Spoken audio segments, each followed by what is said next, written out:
South African Treasury has put out a number of papers on retirement fund reform.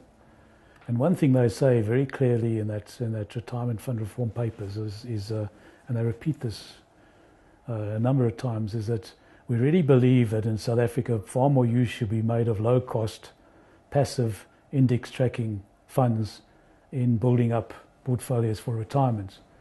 And a passive index-tracking fund is really an ETF. So what is the case for using exchange-traded funds in retirement fund portfolios? Well, a retirement fund portfolio typically looks at investing over periods of 20, 30 years or longer. In fact, some people will start investing in a retirement fund when they're 20, and they'll still be drawing from that retirement fund when they're 90. So some of those investments go on for considerable periods of time. And typically what you do when you're developing a retirement fund is you develop what's called a strategic asset allocation.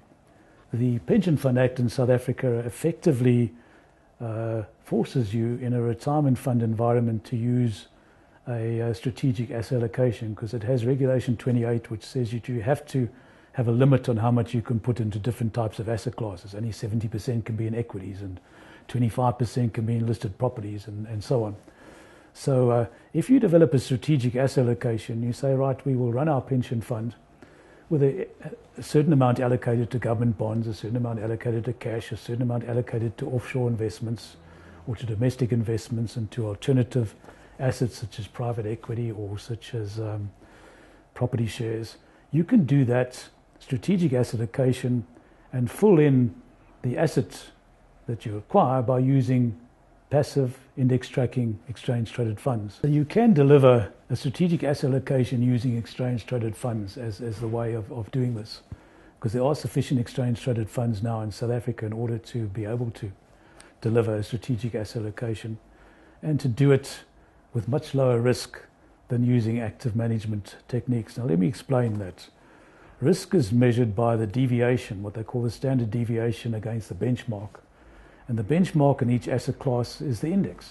So when you measure your risk as a manager, you're saying how much do I divert from the benchmark, which is the index. And I'm prepared to accept high risk because I want to outperform the index, or do I have a lower risk profile, in which case I will want to more or less deliver the index.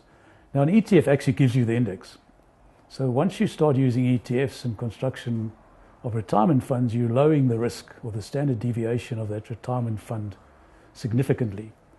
And the second thing you're doing is, because ETFs are very low cost and you don't have to have a whole layer of people, analysts and portfolio managers and risk managers and all the rest running your portfolio, you just have one or two people using a computer to track an index, your cost structures are significantly lower in passive investment portfolios. And so you find worldwide that increasingly now pension fund investment is taking place significantly more and more into passive index tracking products like ETFs. South Africa, we're now in a position to use those same products. There's sufficient exchange